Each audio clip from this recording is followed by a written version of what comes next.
Okay, let's get into this. We're looking at an excerpt today, a really fascinating conversation about Nigerian food culture.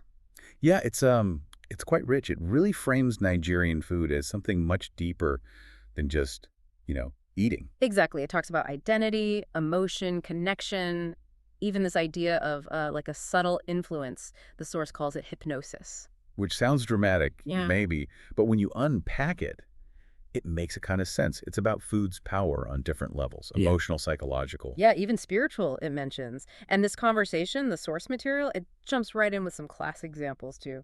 Well, to make its point. It has to start with jollof rice, doesn't it? I mean, it's iconic. Absolutely. It mentions the whole jollof wars thing, Ghana versus Nigeria primarily. Which right there tells you how much emotion is invested, doesn't it? Totally. But then it describes Nigerian jollof specifically. How to put it? Smoky? Smoky, spiritual, and slightly chaotic. I love that description. It feels so evocative. More than just taste. And there's that story in the source, right, about someone nearly breaking up with their partner. Oh, yeah, over whether party jollof was the best. Seems extreme, but But the source uses it to introduce this core idea, food as emotional currency. emotional currency. Explain that a bit. Well, the idea is when you're tasting certain Nigerian dishes, especially home-cooked ones, you're not just getting flavors, you're getting the effort, the intention, the love maybe that went into it. Ah, okay, so it carries this extra weight beyond just, the ingredients. Exactly. So criticizing the food, especially something symbolic like jollof, it can feel like you're criticizing that deeper emotional investment. That makes a lot of sense. And that connects to this other concept they bring up, edible hypnosis. Yes.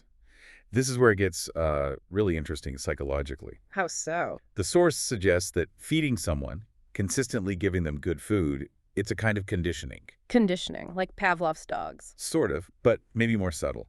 You're associating the warmth, the pleasure, the safety of the food with you, with your presence. Wow, so you're building this subconscious link, comfort, pleasure associated with you through food. Pretty much. Yeah. Building connection via the gut, you could say, Well, on a really fundamental level. okay, so that's the sort of intimate, maybe home-based side. But then the source takes us outdoors, doesn't it? To street food. Right. Another huge dimension of Nigerian food culture and its influence. It lists quite a few examples. Boli, suya. Abacha, akara, shawarma too, roasted corn, agoin beans. It's a whole vibrant scene. And they really zoom in on suya, calling it pure seduction. Yeah, and that description of the pepper mix being sprinkled on, Yeah. like they're baptizing your destiny, it's vivid, isn't it? You can almost smell it. And this ties into another idea they mention, location-based hypnosis. Yes.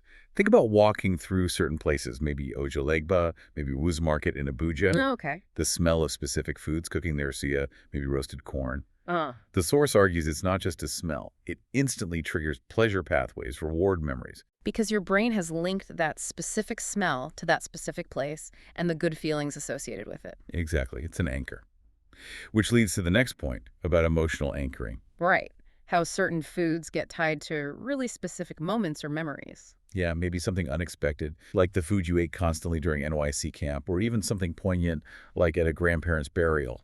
Food becomes this carrier of meaning when words aren't enough or aren't the point.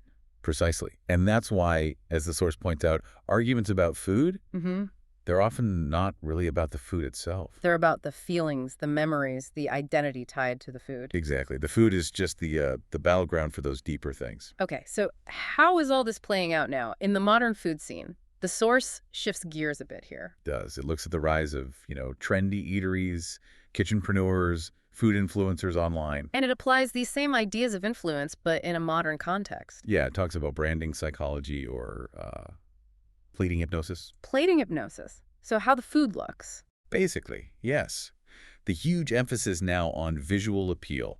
Clean plating, bright colors, those captions on Instagram designed to make you drool. Right. You see the picture and you already want it before you even know how it tastes. That's the idea. The source calls it first bite marketing. First bite marketing, selling the idea, the fantasy first. The flavor comes second. The flavor has to deliver eventually, of course. Yeah. But the initial hook is often visual, psychological. And the source actually gives advice here, doesn't it, for people in the food business now? It does. It stresses knowing your tribe, your customers. What do they mean by tribe? Like, who are you actually serving? Are the people mainly looking for that perfect Instagram shot? Are they after huge portions? Or are they genuinely seeking nostalgia, a taste of home, a memory? Okay, so understanding the emotional trigger. Right. And feeding that trigger, the source suggests, isn't just manipulation, it's ethical persuasion, meeting a deeper need. Ethical persuasion. Interesting term. Okay, so bringing it full circle back to the individual, the conversation shared in the source gets quite personal towards the end. It really does. The person shares their specific comfort foods. Yam porridge with ugu and fried snail was one. Yes. And suya with a small Guinness. Very specific. And the meaning attached? That's powerful.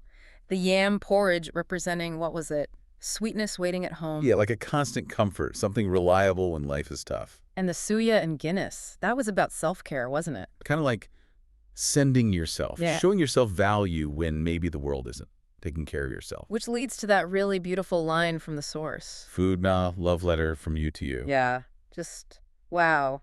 That sums up so much of this. It really does encapsulate that personal, intimate connection we can have with food. So, wrapping this deep dive up, looking back at the source material, it's clear Nigerian food plays so many roles, doesn't it? Absolutely. From, the serious business of jollof debates, To the way street food anchors memories to places. and then how modern eateries use visual appeal, that plating hypnosis. It all comes back to this deep emotional and psychological impact, this unique kind of hypnosis, as the source calls it. Yeah. It really drives home that food isn't just fuel. It can, as the source says, make a heart soft and make your identity strong. Which leaves us with a final thought for you, listening. Something to maybe chew on based on this source. Considering that idea, food and a love letter from you to you. Think about this. How do you feed yourself when nobody else is looking? Really think about it. What does that simple private act say about how you value yourself? And taking it a step further, how might that internal message, that self-valuation through food, actually influence how the world sees you and treats you in return? Something to consider.